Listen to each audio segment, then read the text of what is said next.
শ্রীমদ্ভাগবত। ওম নমো ভগবতে বাসুদেবায়। শ্রীমদ ভাগবত দশম স্কন্ধ দ্বারকা লীলা ৬২তম অধ্যায়। কাళেন্দী মিত্র বৃন্দাবেনী লক্ষ্মণ সত্যা ভদ্রাতিনী এ পঞ্চ বিবাহ বৃত্তান্ত ৬২ অধ্যায়ে বর্ণিত। শ্রী শুক উবাচ এবে শুণ নরপতি অশেষ গোবিন্দর গতি। পাণ্ডবে বহু দুঃখ ত্রাসে অরণ্যে ১২ বরষে। অজ্ঞাত ঘোর বনবাসে থিলে সে বিরাটর দেশে। বরষে বঞ্চিতা ভুবনে বিখ্যাত পাণ্ডুর নন্দনে। ইন্দ্রপ্রস্থরে ছন্তি রহি সে কথা শুনি ভাবগ্রাহী। দারুক সাজি নন্দী ঘোষে সুহৃদ ভৃত্য বেনি পাশে। ইন্দ্রপ্রস্থরে বনমালী ধর্মনন্দন পাশে মিলি। দেখি সানন্দ পঞ্চজনে চাহান্তি নিশ্চল নয়নে। বেগে উঠিলে ପାଞ୍ଚ ভাই কি পটান্তর দেবী মোহি। জীবন গলা পিণ্ড জেনে পুଣି উঠই দিব্য জ্ঞানে। দেখি অখিଳ যোগেশ্বর নয়ন পিছা কলে স্থির। রোমহরসে কম্পে দেহি নয়ন যুগুলুহ বহি। গোবিন্দ জনে জনে ধরি হৃদে লগাই কোଳ କରି। পদ্মলোচন সঙ্গ পাই পবিত্র হেলে ପାଞ୍ଚ দেহি। ধর্মনন্দন ভীম পাদে গোবিন্দ মিলিলে আনন্দে। পার্থକୁ কলে আলিঙ্গন নকুଳ আদি বেনিজন। মাদ্রীনন্দন সহোদর নমিলে গোবিন্দ পয়র। অন্যোন্যে কলে নমস্কার যে শোনে সংসার ব্যবহার। কৃষ্ণଙ୍କୁ আসনে বসাই ভাবে পূজিলে ପାଞ୍ଚ ভাই।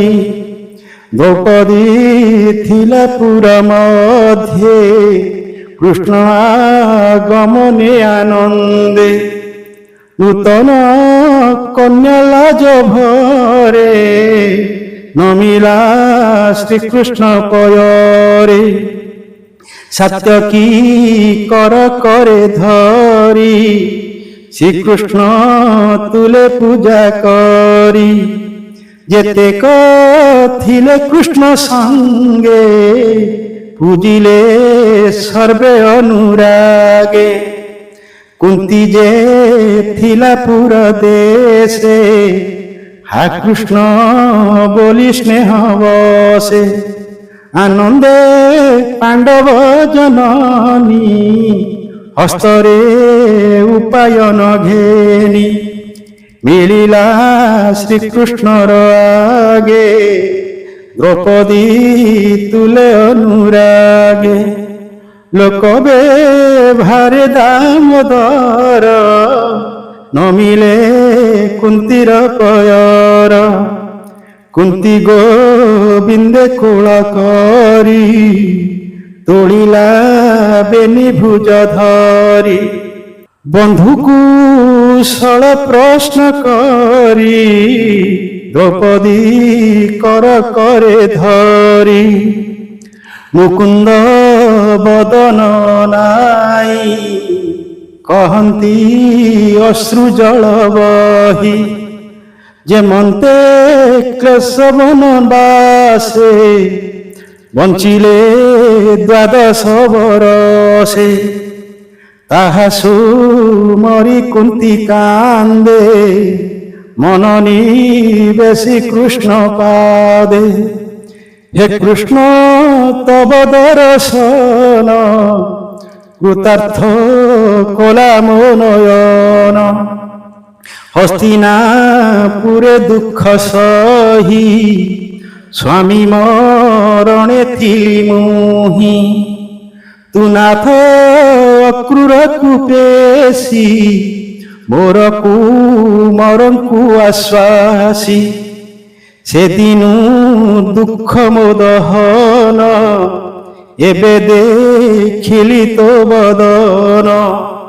ତୁ ନାଥ ସଂସାରର ସାର ପର ଆପଣା ନାହିଁ ତୋର। ତଥାପି ଯେତେ ଲୋଡ଼ଇ ତାହାର ହୃଦେ ଥାଉ ତୁହି। ଅଶେଷ ଦୁଃଖ କରୁ ହତ ଏମନ୍ତ ପ୍ରଭୁ ତୁ ଅଚ୍ୟୁତ। ଧର୍ମନନ୍ଦନ କୃଷ୍ଣ ଚାହିଁ ବୋଲନ୍ତି ପ୍ରିୟ ଭାବ ବହି। ପୂର୍ବେ ଆମ୍ଭର ତପ ଫଳ ଅନେକ ଅଛି ଆଦି ମୂଳ। ଭୁନାଥ ମହିମା ତୋହର ଯୋଗେଶ୍ୱରଙ୍କୁ ଅଗୋଚର। ଆମ୍ଭେ କିଞ୍ଚିତ ବୁଦ୍ଧିହୀନ ପାଇଲୁ ତବ ଦର୍ଶନ।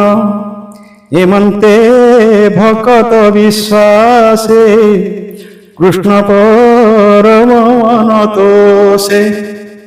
ତହିଁ ବରଷ 4 ମାସ ରହିଲେ ପ୍ରଭୁ ପୀତବାସ। ଇନ୍ଦ୍ରପ୍ରସ୍ଥର ଯେତେ ଜନ କରନ୍ତି କୃଷ୍ଣ ଦର୍ଶନ। ଚର୍ମଲୋଚନ କଲେ ସାଧୁ ତରିଲେ ଭବ ପରମାଧୁ। ଏମନ୍ତେ ଶୁଣ ନରନାଥ ଦିନେ କ ଧନୁ ଧରି ପାର୍ଥ। ପିତୃଦିବସ আগমনে ମିଳିଲା ହରଷ ବଦନେ। ଧର୍ମନନ୍ଦନ ଆଜ୍ଞା ମତେ ବସିଲା କପିଧ୍ୱଜ ରଥେ। ଦାରୁକ ଘେନି ନନ୍ଦୀ ଘୋଷେ ଗୋବିନ୍ଦ ବସିଲେ ହରଷେ। ଅର୍ଜୁନ করে ধনু ঘেনি কন্ধে শোভিত তৃণবেণী। গহন বিপিনে বিহরি অনেক মৃগবধ করি। অর্জুন করে তীক্ষ্ণ বাণ দিগ আবরি নারায়ণ। বরাহ মহিষ হরিণ শশা শার্দূল পক্ষীগণ। সরভ গবয় খড়গ পিতৃযজ্ঞକୁ যেতে যোগ্য। রাজসে বকে তাহা বহি পাণ্ডব পুরে দেলে নেই। তৃষিত হই বীর পার্থ যমুনা জলে উপগত। সঙ্গে মিলিলে ভগবান সন্তোষে কলে জলপান। মুখ নয়ন জলে ধোই সন্তোষে চৌদিগে চাহি। যমুনা জলে বালি কুদে কন্যায়ে বসি তার মধ্যে।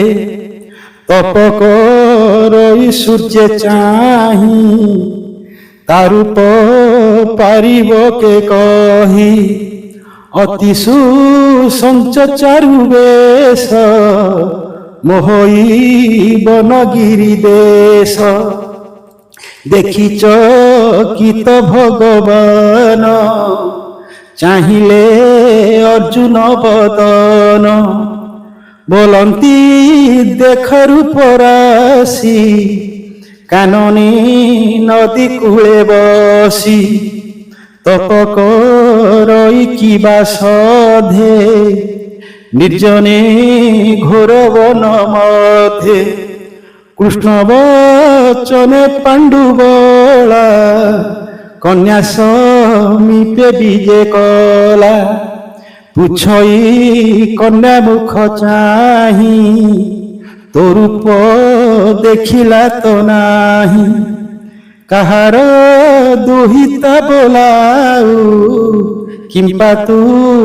ଏତେ ଦୁଃଖ ସହୁ କାହୁଁ ଅଇଲୁ ଘୋର ବନେ ତପ ଆଚରୁ ଶୁଦ୍ଧ ମନେ କେ ବଣ ଫଳେ ତୋର ଇଚ୍ଛା କିଅ ବା ବରେ ତୋର ବାଞ୍ଛା କହନ କରି ମନେ ଭ୍ରାନ୍ତି କାହାକୁ ଇଚ୍ଛୁ ନିଜ ପତି ଅର୍ଜୁନ ବାଣୀ ଶୁଣି କନେ କାଳିନ୍ଦୀ କହେ ଶୁଦ୍ଧ ମନେ ଅନ୍ଧାରେ ଜ୍ୟୋତି ରୂପ ଧରେ ପ୍ରାଣୀ ନୟନ ଯେ ବିସ୍ତାରେ ରଥେ ଗମଇ ଅନ୍ତରୀକ୍ଷେ ତାର ଦୁହିତା ମୁଁ ପ୍ରତ୍ୟକ୍ଷେ ସେତା ତ ଆଜ୍ଞା ପରମାଣେ ଦୁସ୍ତର ତପ ଆଚରଣୀ ଅତି ନିଷ୍ଠୁର ଘୋର ଦୀକ୍ଷା ତପ କରଇ କାନ୍ତ ଇଚ୍ଛା ହରିଙ୍କି ତପେ ତୋଷ କରି ହୋଇବି ତାର ପରିବାରୀ ଅନାଥ ଜନଙ୍କ ସଦର ସେ କୃଷ୍ଣ ହୁଅନ୍ତୁ ମୋ ବର କମଳା କାନ୍ତ ଭଗବାନ ଦୁର୍ଗମ ଦୁରିତ ଦହନ ଅଶେଷ ଫଳ ସୁଖ ଦାତା ତାରେ ବରିଲା ମୋର ପିତା କାଳିନ୍ଦୀ ନାମଟି ମୋହର ମୋହର ପିତା ଦିନକର ଯାବତ ନ ପାରିବି ହରି ପ୍ରାଣ ଛାଡ଼ିବି ତପ କରି ମୋହର ସତ୍ୟ ଏ ବଚନ ଶୁଣି ଅର୍ଜୁନ ତୋ ସମନ ବେଗେ ମିଳିଲା କୃଷ୍ଣ ପାଶେ କହିଲା ଆନନ୍ଦ ବିଶ୍ୱାସେ ଓ ନାଥ ତୋର ପାଦ ଇଚ୍ଛା କାଳିନ୍ଦୀ କରେ ତପ ଦୀକ୍ଷା ମହାନିଷ୍ଠୁର ତପତାର ଶୁଣି ସାନନ୍ଦ ଯୋଗେଶ୍ୱର ଯମୁନା ଜଳେ ଯାଇ ମିଳି ଭକତ ବନ୍ଧୁ ବନମାଳି ବୋଲନ୍ତି କନ୍ୟା ମୁଖ ଚାହିଁ ତପ ତୁ କରୁ ଜହିଁ ପାଇଁ ସେ କଥା ହୋଇଲା ସଫଳ ଏମନ୍ତ ବୋଲି ଆଦି ମୂଳ ରଥେ ବସାଇ ଭଗବାନ ଆଣିଲେ ପାଣ୍ଡବ ଭୁବନ ତକ୍ଷଣେ ବିଶ୍ୱକର୍ମା ରାଇ ବିଶ୍ୱାସ ବାକ୍ୟ କୃଷ୍ଣ କହି ଦେବମାନବେ ଅଗଚର ଏମନ୍ତ କର ମୋର ପୁର ଗୋବିନ୍ଦ ଆଜ୍ଞା ପରମାଣେ ନିର୍ମାଣ କଲା ତତ୍କ୍ଷଣେ ସେ ପୁରେ କନ୍ୟା କୃଷ୍ଣ ଥୋଇ ଧର୍ମନନ୍ଦନ ପ୍ରିୟ ରହି ଏମନ୍ତେ ଗଲା କେତେ ଦିନ ଶୁଣ ପରୀକ୍ଷ ସାବଧାନ ଅଗ୍ନି ପୁରୁଷ କର ଯୋଡ଼ି କହିଲା କୃଷ୍ଣ ପାଦେ ପଡ଼ି ସତ୍ୟବ୍ରତର ଯଜ୍ଞ ମୁହିଁ ରୋଗୀ ହୋଇଲି ଘୃତ ଖାଇ ଓ ନାଥ ରଖ ମୋ ଜୀବନ ଦେଇଓ ସଧୀର ସଦାନ ଶୁଣିବ କତ ବନ୍ଧୁ ହରି ଅର୍ଜୁନ କର କରେ ଧରି ଦାରୁକ କଲା ରଥ ସଜ ବିଜୟ କଲେ ଦେବରାଜ ଅର୍ଜୁନ ସଙ୍ଗେ ବନମାଳି ଖାଣ୍ଡବ ବନେ ଯାଇ ମିଳି ତକ୍ଷଣେ ରୁନ୍ଧି ଦଶ ଦିଗ କାନନେ କଲେ ଅଗ୍ନି ଯୋଗ ସର୍ବ ଔଷଧି ବନ ମଧ୍ୟେ ଅନଳ ଭଖିଲାନନ୍ଦେ ତକ୍ଷଣେ ବ୍ୟାଧି ଗଲା ନାଶ ଅନଳ ହୋଇଲା ସନ୍ତୋଷ ଅଗ୍ନିର ଦେହୁ ବ୍ୟାଧି ଗଲା ଧନୁଏ ଅର୍ଜୁନକୁ ଦେଲା ଶ୍ଵେତ କୁଞ୍ଜର ଶ୍ଵେତ ରଥ ଅଭେଦ କବଜ ସହିତ ଅକ୍ଷୟ ତୃଣ ବେନି ଦେଲା ମୟଦାନବ ବନେ ଥିଲା